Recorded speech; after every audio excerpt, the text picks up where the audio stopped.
Salam sejahtera kita semua.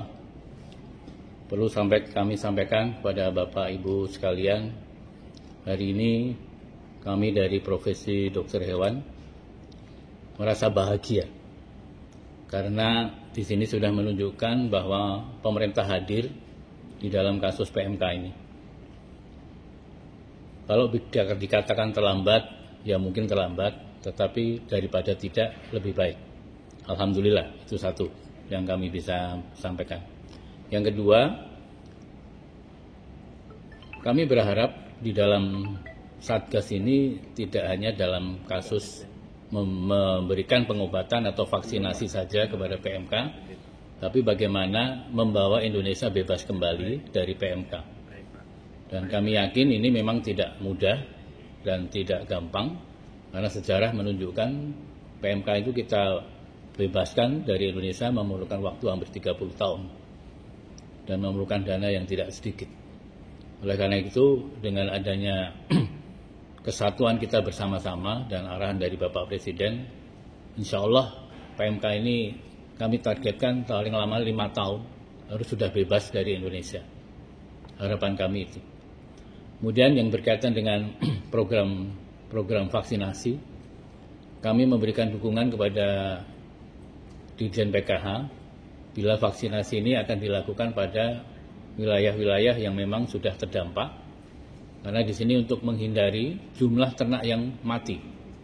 Kami setiap hari menerima video ternak meninggal mati dan didampingi oleh pemiliknya yang menangis.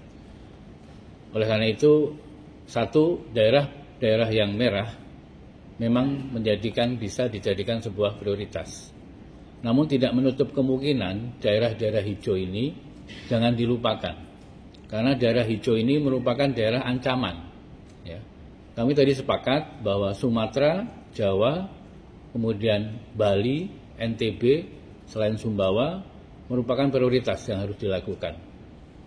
Kemudian yang kedua, kami mengingatkan bahwa ada ancaman juga terhadap hewan-hewan yang bukan sapi, domba, dan kambing, dan babi, namun adalah satwa liar.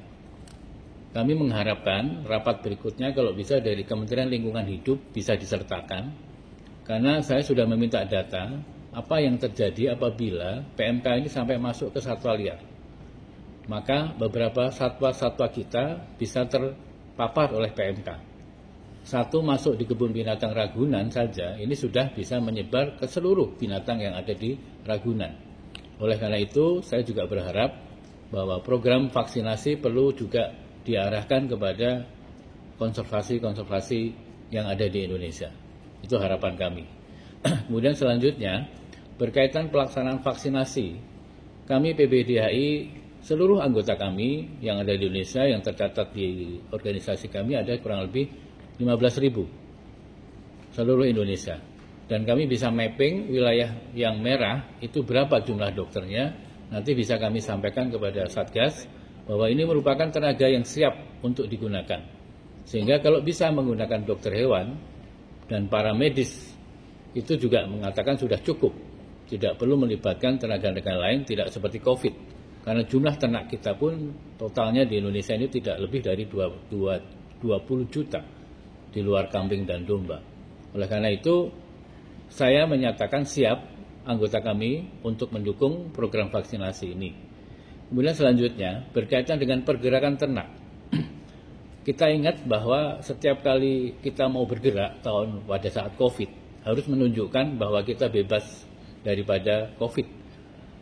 Kita juga bisa menggunakan yang namanya rapid test. Kita ada rapid test PMK yang bisa memberikan data pada saat sapi itu akan bergerak. Nah, tolong ini juga bisa dimasukkan dalam sebuah anggaran. Memang Indonesia belum punya, tapi kita juga bisa membeli dari negara-negara lain yang menyediakan rapid test. Karena kalau harus menggunakan rapid test RT-PCR mungkin membutuhkan waktu yang lama. Kalau menggunakan rapid test sama, hanya menggunakan air liurnya, kemudian kita teteskan sama persis pada waktu kita melakukan pengetesan COVID. Jadi silahkan ini dipertimbangkan sehingga memudahkan deteksi awal daripada sapi-sapi yang akan bergerak. Kemudian yang terakhir yang ingin kami sampaikan bahwa kami PBPDHI di seluruh Indonesia telah melakukan juga memberikan bantuan kepada para peternak-peternak di Indonesia. Karena kita menyadari yang namanya PMK itu, Bapak Ibu sekalian, itu virus. Di mana virus itu menurut standar ilmiahnya tidak mungkin diobati. Yang bisa memberikan kekebalan tubuh adalah hanya dengan vaksinasi. Sehingga saya setuju hewan-hewan yang sudah positif tidak perlu divaksin. Karena mereka pasti mempunyai antibodi. Yang terakhir, Bapak Ibu sekalian, kita harus benar-benar memilih vaksin yang tepat. Ya.